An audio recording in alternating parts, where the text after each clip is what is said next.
നമസ്കാരം. ശ്രീസ് ലേണിംഗിലേക്ക് ഏവർക്കും സ്വാഗതം. ഈ ക്ലാസ്സിൽ ഉൾപ്പെടുത്തിയിട്ടുള്ളത് പ്രീവിയസ് ഇയർ ക്വസ്റ്റ്യൻസും അതിൻ്റെ റിലേറ്റഡ് ഫാക്ട്സും കൂടിയാണ്. അപ്പോൾ ഇതൊരു എക്സാം എന്ന രീതിയിൽ നിങ്ങൾ ഇത്രയും ക്വസ്റ്റ്യൻസ് ഒന്ന് എഴുതി നോക്കാൻ ശ്രമിക്കുക. അപ്പോൾ ക്ലാസ്സിലേക്ക് പോകാം. ആദ്യത്തെ ക്വസ്റ്റ്യൻ, ഹിൽ സ്റ്റേഷനുകളുടെ രാജകുമാരി എന്നറിയപ്പെടുന്ന സുഖവാസ കേന്ദ്രം ഏതാണ്? ആൻസർ ഓപ്ഷൻ ബി ആണ്, കൊടൈക്കനാൽ. ഹിൽ സ്റ്റേഷനുകളുടെ രാജകുമാരി എന്നറിയപ്പെടുന്ന സുഖവാസ കേന്ദ്രമാണേത്? കൊടൈക്കനാൽ. സുഖവാസ കേന്ദ്രങ്ങൾക്ക് പ്രസിദ്ധമായ ഹിമാലയൻ നിര ഏതാണെന്ന് ചോദിച്ചാൽ അത് ഹിമാചലാണ്. സുഖവാസ കേന്ദ്രങ്ങൾക്ക് പ്രസിദ്ധമായ ഹിമാലയൻ നിരയാണ് ഹിമാചൽ. സിംല, മസൂറി, നൈനിറ്റാൾ, അൽമോറ, ഡാർജിലിംഗ് എന്നീ സുഖവാസ കേന്ദ്രങ്ങൾ സ്ഥിതി ചെയ്യുന്നത് ഹിമാചലിലാണ്. അപ്പോൾ ഹിമാചലിൽ സ്ഥിതി ചെയ്യുന്ന സുഖവാസ കേന്ദ്രങ്ങൾ ഏതൊക്കെയാണ്? സിംല, മസൂറി, നൈനിറ്റാൾ, അൽമോറ, ഡാർജിലിംഗ് എന്നീ സുഖവാസ കേന്ദ്രങ്ങൾ എവിടെയാണ് സ്ഥിതി ചെയ്യുന്നത്? ഇവ ഹിമാചലിലാണ് സ്ഥിതി ചെയ്യുന്നത്. സുഖവാസ കേന്ദ്രങ്ങളുടെ റാണി എന്നറിയപ്പെടുന്നത് മസൂറിയാണ്. അപ്പോൾ മസൂറി ഏതു പേരിലാണ് അറിയപ്പെടുന്നത്? സുഖവാസ കേന്ദ്രങ്ങളുടെ റാണി എന്നറിയപ്പെടുന്നത് ഏതാണ്? മസൂറി. മസൂറിയും നൈനിറ്റാള്, റാണിഖഡ്, അൽമോറ, ബദരിനാഥ്, ഡെറാഡൂൺ ഇവയ്ക്ക് ഏത് സംസ്ഥാനത്താണ് സ്ഥിതി ചെയ്യുന്നത്? ഉത്തരാഖണ്ഡിലാണ്. അപ്പോൾ ഉത്തരാഖണ്ഡിൽ സ്ഥിതി ചെയ്യുന്ന ഹിമാലയത്തിലെ സുഖവാസ കേന്ദ്രങ്ങളാണ് മസൂറി, നൈനിറ്റാൾ, റാണിഖട്ട്, അൽമോറ, ബദരിനാഥ്, ഡെറാഡൂൺ. ഇതൊക്കെ ഹിമാലയത്തിലെ സുഖവാസ കേന്ദ്രങ്ങളാണ്. ഇവ സ്ഥിതി ചെയ്യുന്നത് ഉത്തരാഖണ്ഡിലാണ്. ഡാർജിലിംഗ് ഏത് സംസ്ഥാനത്താണ് സ്ഥിതി ചെയ്യുന്നത്? ഡാർജിലിംഗ് പശ്ചിമ ബംഗാളിലാണ്. അപ്പോൾ ഹിമാലയത്തിലെ മറ്റൊരു സുഖവാസ കേന്ദ്രമാണ് ഡാർജിലിംഗ്. ഡാർജിലിംഗ് സ്ഥിതി ചെയ്യുന്നത് എവിടെയാണ്? പശ്ചിമ ബംഗാൾ. ഗുൽമർഗ്, പഹാൽഗം, സോനാമാർഗ്, ശ്രീനഗർ എന്നിവ സ്ഥിതി ചെയ്യുന്നത് ജമ്മു ആൻഡ് കാശ്മീരിലാണ്. ഇവയെല്ലാം ഹിമാലയത്തിലെ സുഖവാസ കേന്ദ്രങ്ങളാണ്. ജമ്മു കാശ്മീരിലെ സുഖവാസ കേന്ദ്രമാണ് ഹിമാലയത്തിൽ സ്ഥിതി ചെയ്യുന്ന ജമ്മു കാശ്മീരിലെ സുഖവാസ കേന്ദ്രമാണ് ഗുൽമർഗ്, പഹാൽഗം, സോനാമാർഗ്, ശ്രീനഗർ. സിംല, ചമ്പ, ധർമ്മശാല, ലൗഹൾ, സ്പിതി, ഡൽഹൌസി ഇവയൊക്കെ എവിടെയാണ് സ്ഥിതി ചെയ്യുന്നത്? ഹിമാചൽ പ്രദേശിലാണ്. അപ്പോൾ ഹിമാചൽ പ്രദേശിലെ സുഖവാസ കേന്ദ്രങ്ങളാണ് സിംല, ചമ്പ, ധർമ്മശാല, ലഹൗൾ, ഡൽഹൌസി. ഡൽഹൌസി. അപ്പോൾ ഡൽഹൌസി എവിടെയാണ് സ്ഥിതി ചെയ്യുന്നത്? ഹിമാചൽ പ്രദേശിലാണ്. ഹിമാലയത്തിലെ സുഖവാസ കേന്ദ്രമായ ഡൽഹൌസി സ്ഥിതി ചെയ്യുന്ന സംസ്ഥാനം ഏതാണ്? ഹിമാചൽ പ്രദേശ്. തവാങ് സ്ഥിതി ചെയ്യുന്നത് എവിടെയാണ്? അരുണാചൽ പ്രദേശിലാണ് തവാങ് സ്ഥിതി ചെയ്യുന്നത്. അപ്പോൾ റാണിഖട്ട് എന്ന ഹിമാലയത്തിലെ സുഖവാസ കേന്ദ്രം സ്ഥിതി ചെയ്യുന്ന സംസ്ഥാനം ഏതാണ്? അത് ഉത്തരാഖണ്ഡാണ്. ഡാർജിലിംഗ് എവിടെ സ്ഥിതി ചെയ്യുന്നു? പശ്ചിമ ബംഗാൾ. സുഖവാസ കേന്ദ്രങ്ങളുടെ രാജകുമാരി എന്നറിയപ്പെടുന്ന ഏതാണ്? കൊടൈക്കനാലാണ്. സുഖവാസ കേന്ദ്രങ്ങളുടെ രാജകുമാരി എന്നറിയപ്പെടുന്ന ഏതാണ്? കൊടൈക്കനാലാണ്. സുഖവാസ കേന്ദ്രങ്ങളുടെ റാണി ഏതാണ്? അത് മസൂറിയാണ്.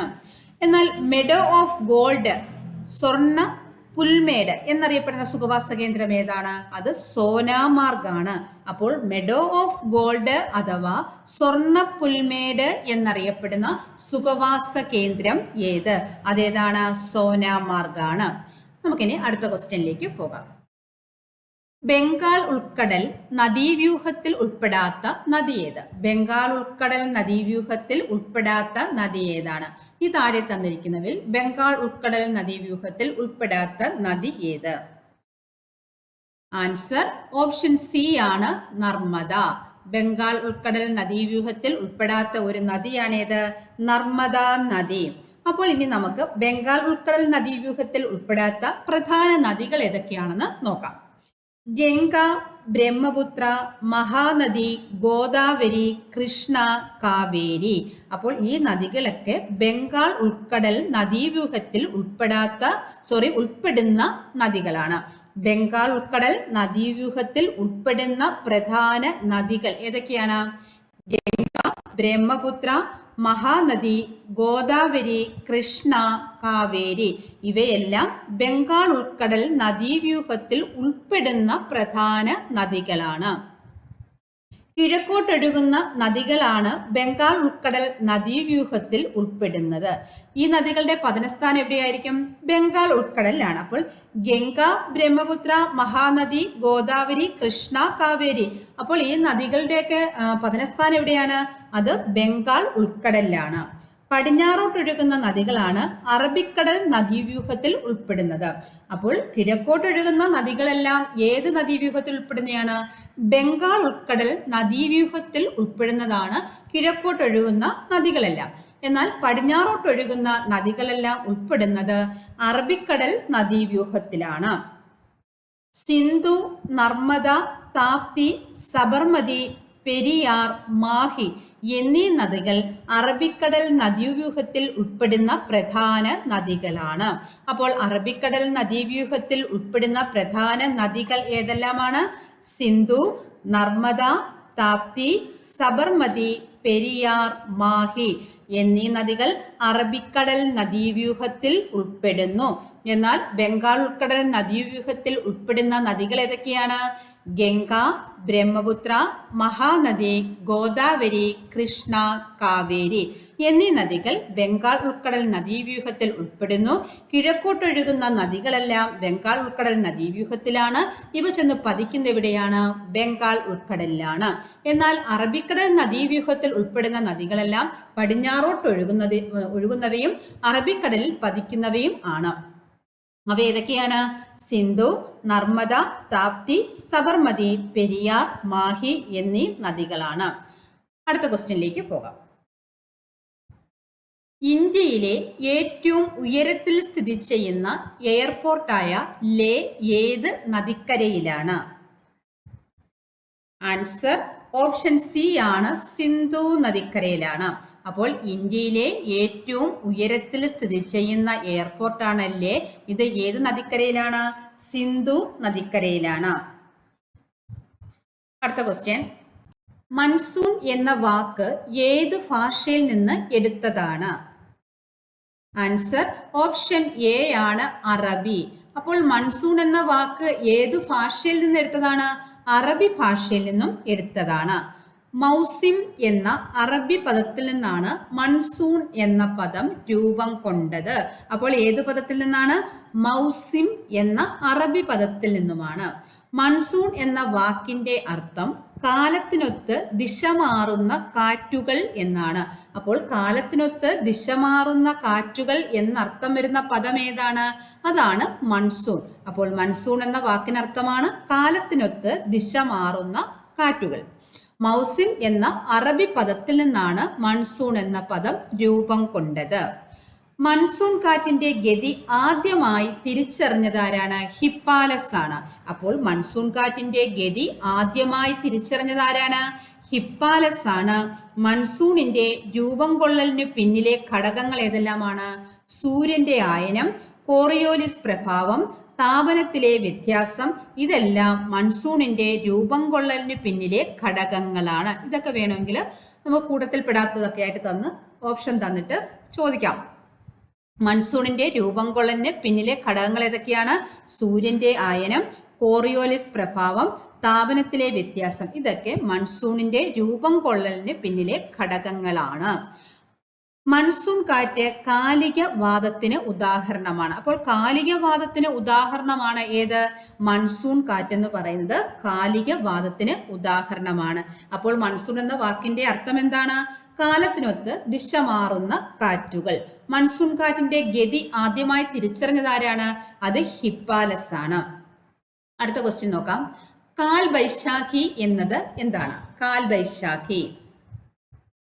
ആൻസർ ഓപ്ഷൻ എ ആണ്, കാറ്റ്. അപ്പോൾ കാൽബൈശാഖി എന്താണ്? കാറ്റാണ് കാൽബൈശാഖി. കാൽബൈശാഖി എന്ന പ്രാദേശിക നാമത്തിന്റെ അർത്ഥം വൈശാഖ മാസത്തിൽ സംഭവിക്കുന്ന പ്രകൃതിക്ഷോഭം എന്നാണ്.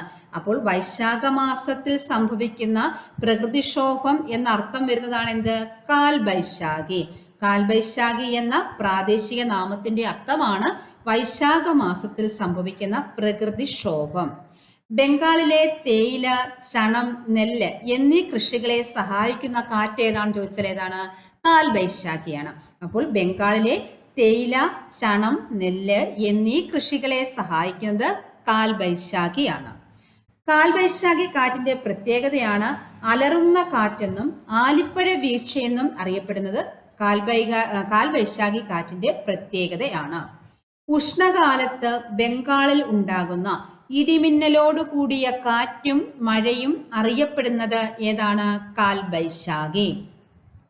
ഈ പ്രതിഭാസത്തെ അസമിൽ എന്താണ് അറിയപ്പെടുന്നത്? ബർദോയ് സില എന്ന് അറിയപ്പെടുന്നു. അപ്പോൾ ഉഷ്ണകാലത്ത് ബംഗാളിൽ ഉണ്ടാകുന്ന ഇടിമിന്നലോട് കൂടിയ കാറ്റും മഴയും അറിയപ്പെടുന്ന ഏതാണ്? കാൽബൈശാഖി എന്നറിയപ്പെടുന്നു. ഈ പ്രതിഭാസം അസമിൽ ഏത് പേരിൽ അറിയപ്പെടുന്നു? ബെൽദോയി സില എന്നറിയപ്പെടുന്നു. എന്താണ്? ബർദോയി സില. ബർദോയി സില എന്നറിയപ്പെടുന്നത് ഈ കാൽബൈശാഖി എന്ന പ്രതിഭാസത്തെ അസമിൽ അറിയപ്പെടുന്ന പേരാണ്. അപ്പോൾ അലറുന്ന കാറ്റും ആലിപ്പഴ വീഴ്ചയും ഈ കാൽബൈശാഖി കാറ്റിന്റെ പ്രത്യേകതയാണ്. ബംഗാളിലെ തേയില, ചണം, നെല്ല് എന്നീ കൃഷികളെ സഹായിക്കുന്നത് കാൽബൈശാഖിയാണ്. കാൽബൈശാഖി എന്ന പ്രാദേശിക നാമത്തിന്റെ അർത്ഥം വൈശാഖ മാസത്തിൽ സംഭവിക്കുന്ന പ്രകൃതിക്ഷോഭം എന്നാണ്. അടുത്ത ക്വസ്റ്റ്യനിലേക്ക് പോകാം.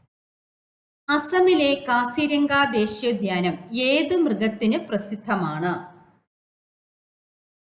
ആൻസർ ഓപ്ഷൻ ബി ആണ്, ഒറ്റക്കൊമ്പൻ കാണ്ടാമൃഗം. അപ്പോൾ കാസിരംഗ ദേശീയോദ്യാനം ഏത് സംസ്ഥാനത്തിലാണ്? അസമിലാണ്. അസമിലെ കാസിരംഗ ദേശീയോദ്യാനത്തിന്റെ പ്രത്യേകത എന്താണ്? ഒറ്റക്കൊമ്പൻ കാണ്ടാമൃഗമാണ് അവിടെ ഉള്ളത്. അപ്പോൾ അസമിലെ കാസിരംഗ ദേശീയോദ്യാനം ഏത് മൃഗത്തിന് പ്രസിദ്ധമാണ്? ഒറ്റക്കൊമ്പൻ കാണ്ടാമൃഗത്തിന് പ്രസിദ്ധമാണ്. അടുത്ത ക്വസ്റ്റ്യനിലേക്ക് പോകാം. ഇന്ത്യയിലെ ഏറ്റവും ഉയരത്തിലുള്ള ദേശീയ ഉദ്യാനം ഏത്? ആൻസർ ഓപ്ഷൻ ബി ആണ്, കാഞ്ചൻജംഗ ദേശീയോദ്യാനം. ഇന്ത്യയിലെ ഏറ്റവും ഉയരത്തിലുള്ള ദേശീയോദ്യാനമാണ് കാഞ്ചൻജംഗ ദേശീയോദ്യാനം. കാഞ്ചൻജംഗ ദേശീയോദ്യാനം സ്ഥിതി ചെയ്യുന്ന സംസ്ഥാനമാണ് സിക്കിം. അപ്പോൾ കാഞ്ചൻജംഗ ദേശീയോദ്യാനം സ്ഥിതി ചെയ്യുന്ന സംസ്ഥാനം ഏതാണ്? സിക്കിമാണ്. ഇന്ത്യയിലെ ഏറ്റവും ഉയരത്തിലുള്ള ദേശീയ ഉദ്യാനമാണ്. അടുത്ത ക്വസ്റ്റ്യൻ. യൂറോപ്പിൽ നിന്നും ഇന്ത്യയിലേക്കുള്ള നാവികമാർഗം കണ്ടെത്തുക എന്ന ലക്ഷ്യത്തോടെ ഇന്ത്യയിലെത്തിയ പോർച്ചുഗീസ് നാവികൻ ആരാണ്? യൂറോപ്പിൽ നിന്നും ഇന്ത്യയിലേക്കുള്ള നാവികമാർഗം കണ്ടെത്തുക എന്ന ലക്ഷ്യത്തോടെ ഇന്ത്യയിലെത്തിയ പോർച്ചുഗീസ് നാവികൻ ആരാണ്? ആൻസർ ഓപ്ഷൻ സി ആണ്, Vasco da Gama.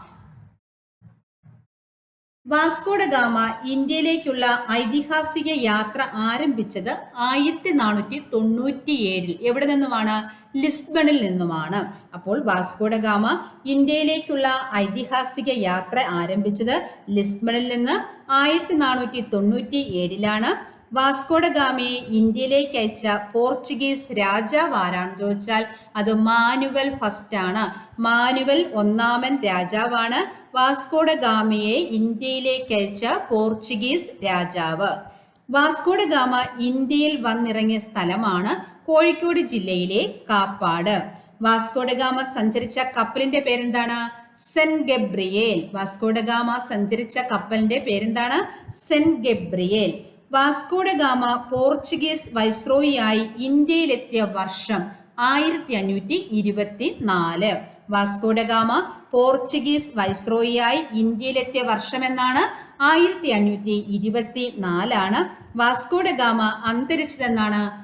1524 December 24 Vasco da Gama അന്തരിച്ചു. വാസ്കോ ഡ ഗാമയുടെ ഭൗതിക ശരീരം ആദ്യം അടക്കം ചെയ്ത പള്ളി ഏതാണ്? സെന്റ് ഫ്രാൻസിസ് പള്ളി, കൊച്ചി. അപ്പോൾ വാസ്കോ ഡ ഗാമയുടെ ഭൗതിക ശരീരം ആദ്യം അടക്കം ചെയ്ത പള്ളി ഏതാണ്? സെന്റ് ഫ്രാൻസിസ് പള്ളി, കൊച്ചിയാണ്. വാസ്കോ ഡ ഗാമയുടെ ഭൗതിക ശരീരം കൊച്ചിയിൽ നിന്നും പോർച്ചുഗലിലേക്ക് കൊണ്ടുപോയ വർഷം എന്നാണ്? 1539. അപ്പോൾ വാസ്കോ ഡ ഗാമ 1524 ഡിസംബർ 24 അന്തരിക്കുന്നു. വാസ്കോ ഡ ഗാമയുടെ ഭൗതിക ശരീരം ആദ്യം സെന്റ് ഫ്രാൻസിസ് പള്ളി, കൊച്ചിയിലെ സെന്റ് ഫ്രാൻസിസ് പള്ളിയിൽ അടക്കം ചെയ്യുന്നു. 1539 വാസ്കോ ഡ ഗാമയുടെ ഭൗതിക ശരീരം കൊച്ചിയിൽ നിന്ന് പോർച്ചുഗലിലേക്ക് കൊണ്ടുപോയി. വാസ്കോഡഗാമയുടെ ഭൗതിക ശരീരം അടക്കം ചെയ്ത പോർച്ചുഗലിലെ പള്ളി ഏതാണ്? ജെറോണിമസ് കത്തീഡ്രലാണ് ലിസ്ബണിലെ ജെറോണിമസ് കത്തീഡ്രലാണ് വാസ്കോഡഗാമയുടെ ഭൗതിക ശരീരം അടക്കം ചെയ്ത പോർച്ചുഗലിലെ പള്ളി. വാസ്കോഡഗാമ എന്ന സ്ഥലം സ്ഥിതി ചെയ്യുന്ന ഇന്ത്യൻ സംസ്ഥാനം ഏതാണ്? ഗോവയാണ്. അപ്പോൾ ഗോവയിലാണ് വാസ്കോഡഗാമ എന്ന സ്ഥലം സ്ഥിതി ചെയ്യുന്നത്. കടൽമാർഗം ഇന്ത്യയിലെത്തിയ ആദ്യത്തെ യൂറോപ്യൻ ആരാണെന്ന് ചോദിച്ചാൽ ആരാണ്? അത് വാസ്കോഡഗാമയാണ്. എന്നാൽ കടൽമാർഗം ഇന്ത്യയിൽ ആദ്യമായി എത്തിയ പോർച്ചുഗീസ് സഞ്ചാരി ആരാണെന്ന് ചോദിച്ചാൽ പെറോഡോ കോവിൽഹ ആണ്. ആരാണ്? പെറോഡ കോവിൽഹയാണ് കടൽമാർഗം ഇന്ത്യയിൽ ആദ്യമായി എത്തിയ പോർച്ചുഗീസ് സഞ്ചാരി. കടൽമാർഗം ഇന്ത്യയിലെത്തിയ ആദ്യത്തെ യൂറോപ്യൻ ആരാണെന്ന് ചോദിച്ചാൽ അത് വാസ്കോഡഗാമയാണ്. എന്നാൽ കടൽമാർഗം ഇന്ത്യയിൽ ആദ്യമായി എത്തിയ പോർച്ചുഗീസ് സഞ്ചാരി ആരാണെന്ന് ചോദിച്ചാൽ അത് പെറോഡ കോവിൽഹയാണ്. വാസ്കോഡഗാമ ആദ്യമായി ഇന്ത്യയിലെത്തിയത് കോഴിക്കോട് ജില്ലയിലെ കാപ്പാടാണെന്ന് പറഞ്ഞു. എന്നാണ്? 1498 മെയ് 20-നാണ് വാസ്കോഡഗാമ ആദ്യമായി ഇന്ത്യയിൽ എത്തിയത്. വാസ്കോഡഗാമ രണ്ടാമത് ഇന്ത്യയിൽ എത്തിയതെന്നാണ്? അത് 1502-ലാണ്. വാസ്കോഡഗാമ മൂന്നാമതും അവസാനവുമായി ഇന്ത്യയിൽ വന്നതെന്നാണ്? അത് 1524-ലാണ്. വാസ്കോഡഗാമ അത് പോർച്ചുഗീസ് വൈസ്രോയി ആയിട്ടാണ് ഇന്ത്യയിൽ 1524 എത്തുന്നത്. 1524 ഡിസംബർ 24 അദ്ദേഹം അന്തരിച്ചു. വാസ്കോഡഗാമയെ ഇന്ത്യയിലേക്ക് അയച്ച പോർച്ചുഗീസ് രാജാവ് ആരാണ്? മാനുവൽ ഒന്നാമനാണ്. വാസ്കോഡഗാമ ഇന്ത്യയിലേക്കുള്ള ഐതിഹാസിക യാത്ര ആരംഭിക്കുന്നത് 1497 ലിസ്ബണിൽ നിന്നും ആണ്. അടുത്ത ക്വസ്റ്റ്യനിലേക്ക് പോകാം. ഝാൻസി റാണി വീരമൃത്യു വരിച്ച വർഷം ഏതാണ്? Answer option A 1858. അപ്പോൾ ഝാൻസി റാണി വീരമൃത്യു വരിച്ചതെന്നാണ്? 1858-ലാണ്. ദത്തവകാശ നിരോധന നിയമപ്രകാരം ബ്രിട്ടീഷുകാർ ഝാൻസി പിടിച്ചെടുത്തത് 1853-ലാണ്. അപ്പോൾ ദത്തവകാശ നിരോധന നിയമപ്രകാരം ബ്രിട്ടീഷുകാർ ഝാൻസി പിടിച്ചതെന്നാണ്? 1853-ലാണ്. ഝാൻസി റാണിയുടെ മറ്റു പേരുകളാണ് മനുഭായി, മണികർണിക, ചബേലി, ലക്ഷ്മിഭായി. അപ്പോൾ ഝാൻസി റാണിയുടെ മറ്റു പേരുകൾ ഏതൊക്കെയാണ്? മനുഭായി, മണികർണിക, ചബേലി, ലക്ഷ്മിഭായി. ഇതൊക്കെ ചോദിച്ചിട്ടുള്ള ക്വസ്റ്റ്യൻ ആണ്. ഝാൻസിയുടെ രാജാവായിരുന്ന ഗംഗാധർ റാവുവിന്റെ ഭാര്യയാണ് റാണി ലക്ഷ്മിഭായി. റാണി ലക്ഷ്മിഭായിയാണ് ഝാൻസി റാണി എന്ന് അറിയപ്പെട്ടത്. ഗംഗാധർ റാവുവിന്റെ മരണശേഷം അധികാരഭ്രഷ്ടനാക്കപ്പെട്ട അദ്ദേഹത്തിന്റെ ദത്തുപുത്രൻ ആരാണ്? ദാമോദർ റാവു. അപ്പോൾ ഗംഗാധർ റാവുവിന്റെ മരണശേഷം അധികാരഭ്രഷ്ടനാക്കപ്പെട്ട അദ്ദേഹത്തിന്റെ ദത്തുപുത്രൻ ആരാണ്? ദാമോദർ റാവു. ഝാൻസി റാണിയോട് ഏറ്റുമുട്ടിയ സൈനിക ഉദ്യോഗസ്ഥൻ ആരാണ്? ഹ്യൂഗ്രോസ് ആണ്. അപ്പോൾ ഝാൻസി റാണിയോട് ഏറ്റുമുട്ടിയ സൈനിക ഉദ്യോഗസ്ഥൻ ആരാണ്? ഹ്യൂഗ്രോസ്. ഗോളിയാർ, ഝാൻസി എന്നീ നാട്ടുരാജ്യങ്ങളെ പിടിച്ചടക്കിയ ബ്രിട്ടീഷ് മേധാവി ആര്? ഹ്യൂഗ്രോസ്. ഗോളിയാർ, ഝാൻസി എന്നീ നാട്ടുരാജ്യങ്ങളെ പിടിച്ചടക്കിയ ബ്രിട്ടീഷ് മേധാവി ആരാണ്? ഹ്യൂഗ്രോസ് ആണ്. ഝാൻസി റാണിയുടെ ഏറ്റുമുട്ടിയ സൈനിക ഉദ്യോഗസ്ഥൻ ആര്? ഹ്യൂഗ്രോസ്. ഗംഗാധർ റാവുവിന്റെ മരണശേഷം അധികാരഭ്രഷ്ടനാക്കപ്പെട്ട അദ്ദേഹത്തിന്റെ ദത്തുപുത്രൻ ആര്? ദാമോദർ റാവു. ദത്തവകാശ നിരോധന നിയമപ്രകാരം ബ്രിട്ടീഷുകാർ ഝാൻസി പിടിച്ചെടുത്തത് എന്ന്? 1853. ഝാൻസി റാണിയുടെ മറ്റു പേരുകൾ ഏതെല്ലാം? മനുഭായി, മണികർണിക, ചബേലി, ലക്ഷ്മിഭായി. ഝാൻസി റാണിയുടെ കുതിരകളാണ് ബാദൽ, സാരംഗി, പവൻ. അപ്പോൾ ബാദൽ, സാരംഗി, പവൻ ഇത് ആരുടെ കുതിരകളുടെ പേരാണ്? ഝാൻസി റാണിയുടെ കുതിരകളുടെ പേരാണ് ബാദൽ, സാരംഗി, പവൻ. കലാപകാലത്ത് ഝാൻസി റാണി സഞ്ചരിച്ച കുതിര ഏതാണെന്ന് ചോദിച്ചാൽ അത് ബാദലാണ്. കലാപകാലത്ത് ഝാൻസി റാണി സഞ്ചരിച്ച കുതിരയാണേത്? ബാദൽ. ഝാൻസി കി റാണി എന്ന പ്രശസ്ത ഹിന്ദി കവിത രചിച്ചത് ആരാണ്? സുഭദ്രകുമാരി ചൗഹാൻ. അപ്പോൾ ഝാൻസി കി റാണി എന്ന പ്രശസ്ത ഹിന്ദി കവിത രചിച്ചത് ആരാണ്? സുഭദ്രകുമാരി ചൗഹാനാണ്. സ്വത്ത് സമ്പാദിക്കാനും സംരക്ഷിക്കുവാനുമുള്ള മൗലികാവകാശത്തെ നിയമാവകാശമാക്കി മാറ്റിയ ഭരണഘടനാ ഭേദഗതി ഏത്? ആൻസർ ഓപ്ഷൻ എ ആണ് 44-ാം ഭരണഘടനാ ഭേദഗതി. അന്നത്തെ പ്രധാനമന്ത്രി മൊറാർജി ദേശായി ആയിരുന്നു. ജനതാ സർക്കാരാണ്. 44-ാം ഭേദഗതി പാസാക്കിയ സർക്കാരാണ് ജനതാ സർക്കാരായിരുന്നു. അന്നത്തെ പ്രധാനമന്ത്രി ആരാണ്? മൊറാർജി ദേശായി. അടുത്ത ക്വസ്റ്റ്യൻ, പൊതു നിയമനങ്ങളിൽ അവസര സമത്വം ഉറപ്പു നൽകുന്ന ഭരണഘടനാ വകുപ്പ് ഏതാണ്? അനുച്ഛേദം. ആൻസർ ഓപ്ഷൻ ബി ആണ്. അനുച്ഛേദം 16 ആണ്. അപ്പോൾ പൊതു നിയമനങ്ങളിൽ അവസര സമത്വം ഉറപ്പു നൽകുന്ന ഭരണഘടനാ വകുപ്പ് ഏതാണ്? അനുച്ഛേദം 16 ആണ്. അവസര സമത്വം ഉറപ്പാക്കുന്നതിനായി ഒരു കമ്മീഷനെ നിയമിക്കണമെന്ന് ശുപാർശ ചെയ്ത കമ്മിറ്റി ഏത്? അതാണ് സച്ചാർ കമ്മിറ്റി. അപ്പോൾ അവസര സമത്വം ഉറപ്പാക്കുന്നതിനായി ഒരു കമ്മീഷനെ നിയമിക്കണമെന്ന് ശുപാർശ ചെയ്ത കമ്മിറ്റി ഏതാണ്? സച്ചാർ കമ്മിറ്റിയാണ്. ഇന്ത്യയിലെ മുസ്ലിങ്ങളുടെ സാമൂഹിക സാമ്പത്തിക വിദ്യാഭ്യാസ സ്ഥിതിയെക്കുറിച്ച് പഠിക്കാൻ നിയമിക്കപ്പെട്ട 7-അംഗ കമ്മിറ്റിയാണേത്? സച്ചാർ കമ്മിറ്റി 2005-ലാണ്. അപ്പോൾ ഇന്ത്യയിലെ മുസ്ലിങ്ങളുടെ സാമൂഹിക സാമ്പത്തിക വിദ്യാഭ്യാസ സ്ഥിതിയെക്കുറിച്ച് പഠിക്കാൻ നിയമിക്കപ്പെട്ട 7-അംഗ കമ്മിറ്റി ഏതാണ്? സച്ചാർ കമ്മിറ്റി. 2005-ലാണത്. അടുത്ത ക്വസ്റ്റ്യനിലേക്ക് പോകാം. അടിയന്തരാവസ്ഥ കാലത്ത് മൗലികാവകാശങ്ങൾ നിഷേധിക്കപ്പെടുന്നത് ഏത് വകുപ്പ് പ്രകാരമാണ്? ആൻസർ ഓപ്ഷൻ ബി ആണ്. 359. അടിയന്തരാവസ്ഥ കാലത്ത് മൗലികാവകാശങ്ങൾ നിഷേധിക്കപ്പെടുന്നത് ഏത് വകുപ്പ് പ്രകാരമാണ്? 359. അടുത്ത ക്വസ്റ്റ്യൻ, ഇന്ത്യയിൽ മനുഷ്യാവകാശ സംരക്ഷണ നിയമം നിലവിൽ വന്ന വർഷം ഏത്? ആൻസർ ഓപ്ഷൻ ബി ആണ്. 1993-ലാണ്. അപ്പോൾ ഇന്ത്യയിൽ മനുഷ്യാവകാശ സംരക്ഷണ നിയമം നിലവിൽ വന്ന വർഷം എന്നാണ്? 1993. ദേശീയ മനുഷ്യാവകാശ കമ്മീഷൻ നിലവിൽ വന്നത് എന്നാണ്? 1993 ഒക്ടോബർ 12-ന് ദേശീയ മനുഷ്യാവകാശ കമ്മീഷൻ നിലവിൽ വന്നത് എന്നാണ്? 1993 ഒക്ടോബർ 12-നാണ്. അടുത്ത ക്വസ്റ്റ്യൻ, സംസ്ഥാന മനുഷ്യാവകാശ കമ്മീഷൻ ചെയർമാനെയും അംഗങ്ങളെയും നിയമിക്കുന്നത് ആരാണ്? ആൻസർ ഓപ്ഷൻ ഡി ആണ്. ഗവർണർ. അപ്പോൾ സംസ്ഥാന മനുഷ്യാവകാശ കമ്മീഷൻ ചെയർമാനെയും അംഗങ്ങളെയും നിയമിക്കുന്നത് ആരാണ്? ഗവർണറാണ്. സംസ്ഥാന മനുഷ്യാവകാശ കമ്മീഷൻ ചെയർമാനെയും അംഗങ്ങളെയും നീക്കം ചെയ്യുന്നത് ആരാണ്? അത് പ്രസിഡന്റ് ആണ്. അപ്പോൾ സംസ്ഥാന മനുഷ്യാവകാശ കമ്മീഷൻ ചെയർമാനെയും അംഗങ്ങളെയും നിയമിക്കുന്നത് ഗവർണറാണ്. സംസ്ഥാന മനുഷ്യാവകാശ കമ്മീഷൻ ചെയർമാനെയും അംഗങ്ങളെയും നീക്കം ചെയ്യാനുള്ള അധികാരം ആർക്കാണ്? അത് പ്രസിഡന്റിനാണ്. അടുത്ത ക്വസ്റ്റ്യനിലേക്ക് പോകാം. താഴെ പറയുന്നവരിൽ ദേശീയ മനുഷ്യാവകാശ കമ്മീഷനിൽ എക്സ് ഒഫിഷ്യോ മെമ്പർ അല്ലാത്തത് ആര്? ആൻസർ ഓപ്ഷൻ എ ആണ്. കേന്ദ്ര നിയമകാര്യ വകുപ്പ് മന്ത്രി. താഴെ പറയുന്നവരിൽ ദേശീയ മനുഷ്യാവകാശ കമ്മീഷനിൽ എക്സ് ഒഫിഷ്യോ മെമ്പർ അല്ലാത്തത് കേന്ദ്ര നിയമകാര്യ വകുപ്പ് മന്ത്രിയാണ്. അപ്പോൾ ദേശീയ വനിതാ കമ്മീഷൻ ചെയർപേഴ്സൺ, ദേശീയ പട്ടികവർഗ കമ്മീഷൻ ചെയർപേഴ്സൺ, ദേശീയ പട്ടികജാതി കമ്മീഷൻ ചെയർപേഴ്സൺ ഇവരെല്ലാം എന്താണ്? Ex officio മെമ്പർമാരാണ്.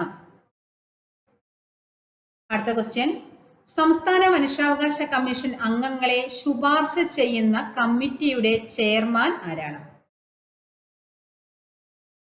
Answer option B ആണ്. മുഖ്യമന്ത്രിയാണ്. അപ്പോൾ സംസ്ഥാന മനുഷ്യാവകാശ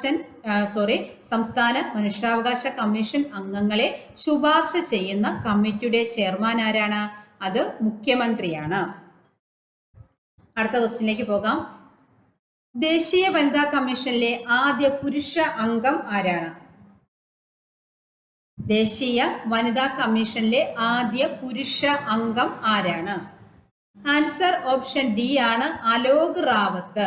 അപ്പോൾ ദേശീയ വനിതാ കമ്മീഷനിലെ ആദ്യത്തെ പുരുഷ അംഗം ആരാണ്? അലോക് റാവത്താണ്. അടുത്ത ക്വസ്റ്റ്യൻ, കേരളത്തിലെ വടക്കേയറ്റത്തുള്ള പഞ്ചായത്ത്? ആൻസർ ഓപ്ഷൻ എ ആണ്. മഞ്ചേശ്വരം പഞ്ചായത്താണ്. അപ്പോൾ കേരളത്തിലെ വടക്കേയറ്റത്തുള്ള പഞ്ചായത്ത് ഏത്? മഞ്ചേശ്വരം പഞ്ചായത്ത്. അപ്പോൾ കേരളത്തിന്റെ തെക്കേ അടുത്തുള്ള ജില്ല ഏതാണ്? തിരുവനന്തപുരമാണ് തെക്കേ അടുത്തുള്ള ജില്ല. വടക്കേ അടുത്തുള്ള ജില്ല അത് കാസർഗോഡ്. കേരളത്തിന്റെ തെക്കേ അറ്റത്തെ താലൂക്ക് നെയ്യാറ്റിൻകര. വടക്കേ അറ്റത്തെ താലൂക്ക് മഞ്ചേശ്വരം. കേരളത്തിന്റെ തെക്കേ അറ്റത്തെ അസംബ്ലി മണ്ഡലം ഏതാണ്? അത് നെയ്യാറ്റിൻകരയാണ്. അപ്പോൾ അസംബ്ലി മണ്ഡലവും കേരളത്തിലെ തെക്കേറ്റത്തെ താലൂക്കും ഏതാണ്? നെയ്യാറ്റിൻകര. അപ്പോൾ കേരളത്തിന്റെ തെക്കേറ്റത്തെ താലൂക്ക് നെയ്യാറ്റിൻകര, കേരളത്തിന്റെ തെക്കേറ്റത്തെ അസംബ്ലി മണ്ഡലം നെയ്യാറ്റിൻകര, കേരളത്തിന്റെ വടക്കേറ്റത്തെ താലൂക്ക് മഞ്ചേശ്വരം, കേരളത്തിന്റെ വടക്കേറ്റത്തെ അസംബ്ലി മണ്ഡലം ഏതാണ്? മഞ്ചേശ്വരമാണ്.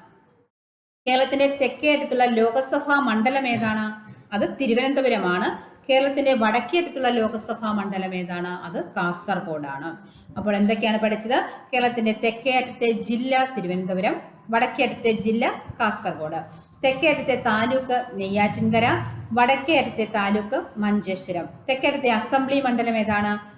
നെയ്യാറ്റിൻകര, വടക്കേ അറ്റത്തെ അസംബ്ലി മണ്ഡലം മഞ്ചേശ്വരം, തെക്കേ അറ്റത്തെ ലോകസഭാ മണ്ഡലം തിരുവനന്തപുരം, വടക്കേ അറ്റത്തെ ലോകസഭാ മണ്ഡലം കാസർഗോഡ്. കേരളത്തിന്റെ തെക്കേറ്റത്തെ ഗ്രാമപഞ്ചായത്ത് ഏതാണ്? പാറശാലയാണ്. വടക്കേറ്റത്തെ ഗ്രാമപഞ്ചായത്ത് മഞ്ചേശ്വരം ഗ്രാമപഞ്ചായത്താണ്. അപ്പോൾ തെക്കേറ്റത്തെ ഗ്രാമപഞ്ചായത്ത് പാറശാലയും വടക്കേറ്റത്തെ ഗ്രാമപഞ്ചായത്ത് മഞ്ചേശ്വരവും ആണ്. അടുത്ത ക്വസ്റ്റ്യൻ നോക്കാം.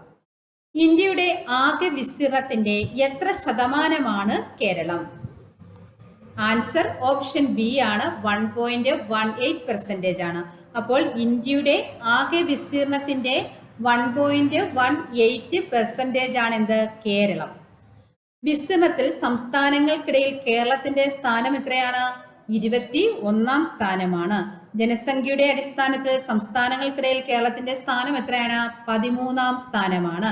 അപ്പോൾ ഇന്ത്യയുടെ ആകെ വിസ്തീർണത്തിന്റെ 1.18% കേരളം.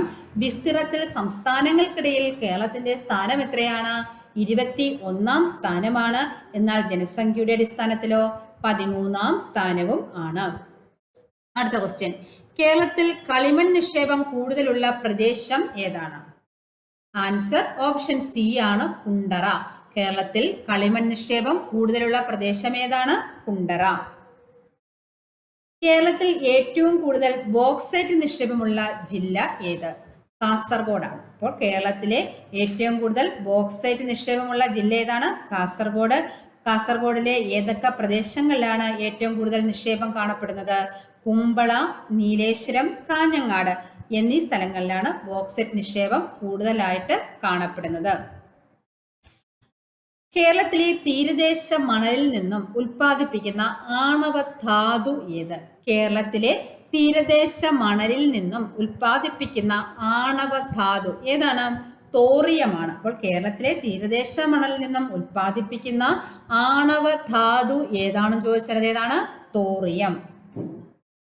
കേരളത്തിൽ സിലിക്ക നിക്ഷേപം കാണപ്പെടുന്ന എവിടെയാണ്?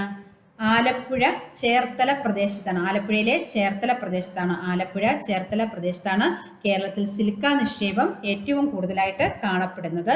ഇരുമ്പ് നിക്ഷേപം കണ്ടെത്തിയിട്ടുള്ള ജില്ലകളാണ് കോഴിക്കോടും മലപ്പുറവും. അഫ്രം അഥവാ മൈക്ക നിക്ഷേപം കണ്ടെത്തിയിട്ടുള്ളത് തിരുവനന്തപുരത്താണ്.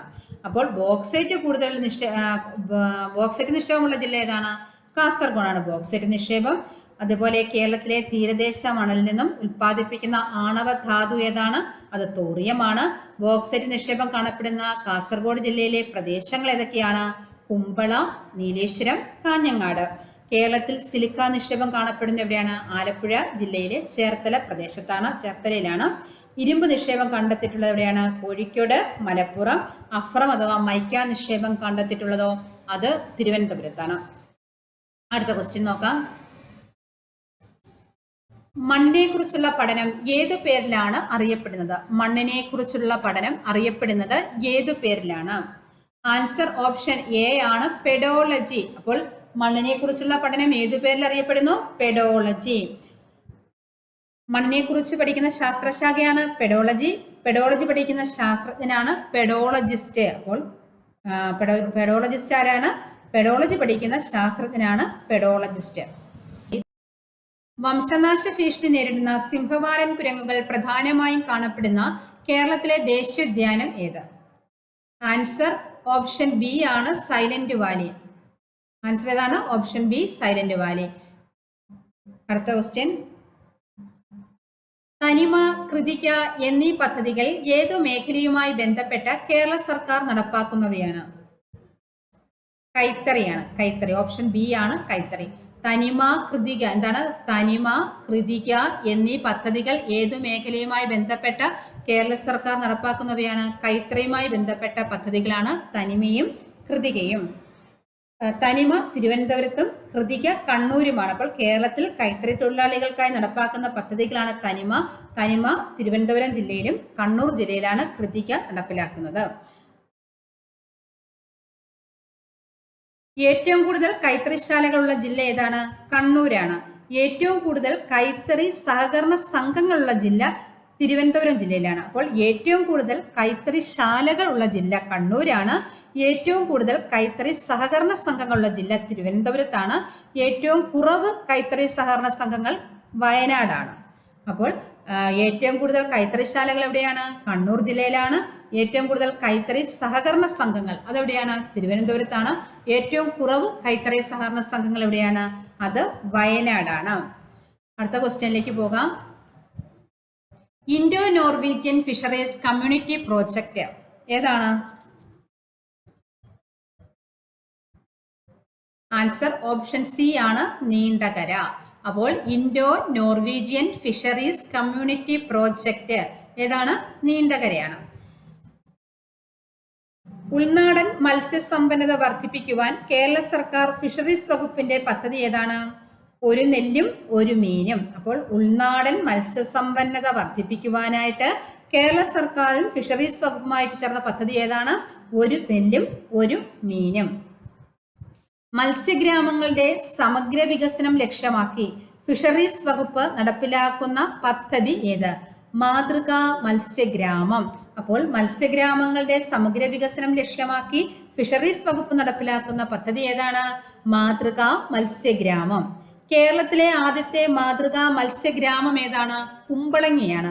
അപ്പോൾ കേരളത്തിലെ ആദ്യത്തെ മാതൃകാ മത്സ്യബന്ധന ഗ്രാമം ഏതാണ്? കുമ്പളങ്ങി. അടുത്ത ക്വസ്റ്റ്യൻ, KSEBയുടെ ഏറ്റവും വലിയ ഡീസൽ പവർ പ്ലാന്റ് ഏതാണ്?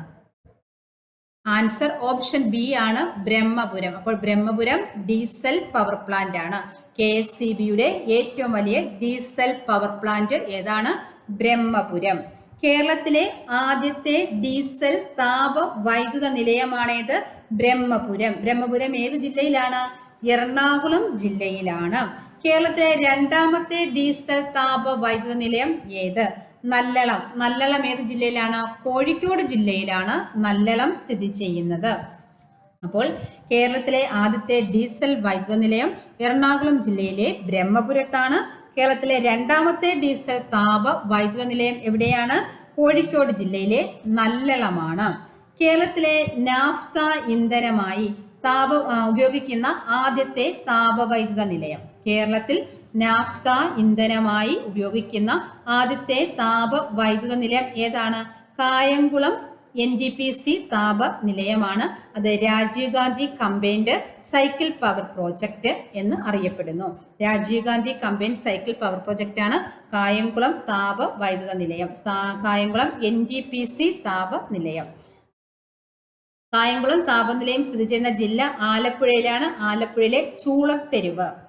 അടുത്ത ക്വസ്റ്റ്യൻ, കേരളത്തിൽ സ്വർണ്ണ നിക്ഷേപം കൂടുതലുള്ള സ്ഥലം ഏതാണ്?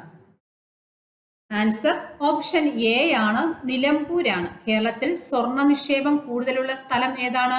നിലമ്പൂരാണ്. കേരളത്തിൽ സ്വർണ്ണ നിക്ഷേപം കണ്ടെത്തിയിട്ടുള്ള പ്രദേശങ്ങളാണ് ഏതൊക്കെ?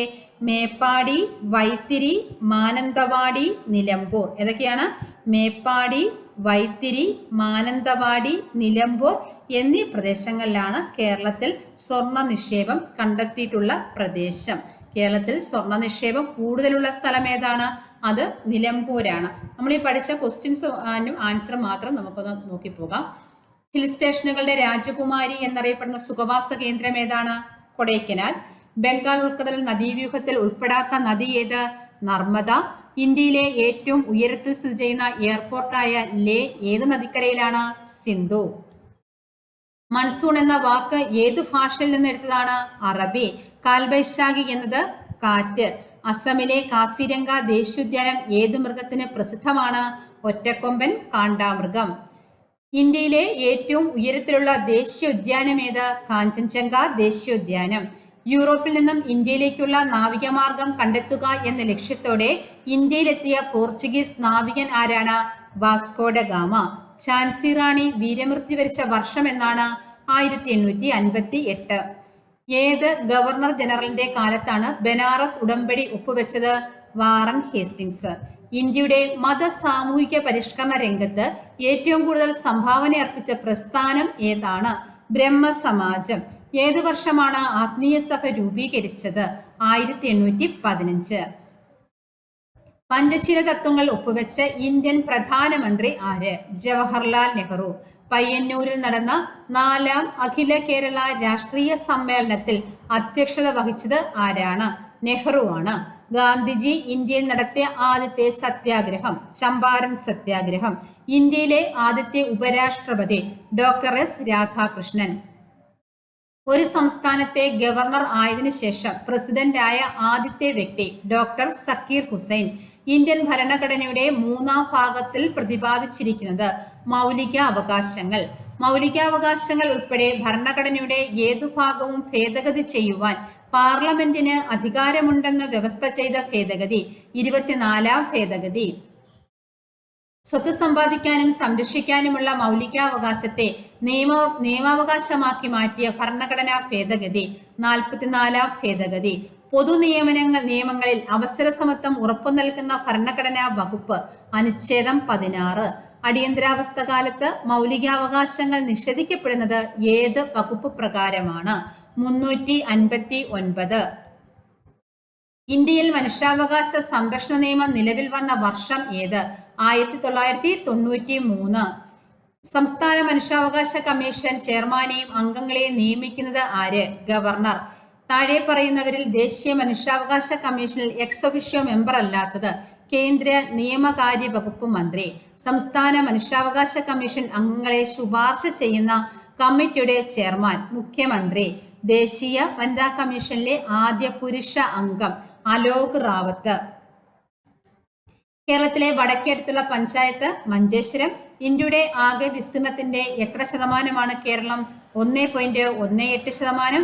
കേരളത്തിൽ കളിമൺ നിക്ഷേപം കൂടുതലുള്ള പ്രദേശം ഏതാണ്? കുണ്ടറ. മണ്ണിനെ കുറിച്ചുള്ള പഠനം പെഡോളജി. വംശനാശ ഭീഷണി നേരിടുന്ന സിംഹവാലൻ കുരങ്ങുകൾ പ്രധാനമായും കാണപ്പെടുന്ന കേരളത്തിലെ ദേശീയോദ്യാനം ഏതാണ്? Silent Valley. തനിമ, കൃതിക എന്നീ പദ്ധതികൾ ഏതു മേഖലയുമായി ബന്ധപ്പെട്ട കേരള സർക്കാർ നടപ്പാക്കുന്നവയാണ്? കൈത്തറി.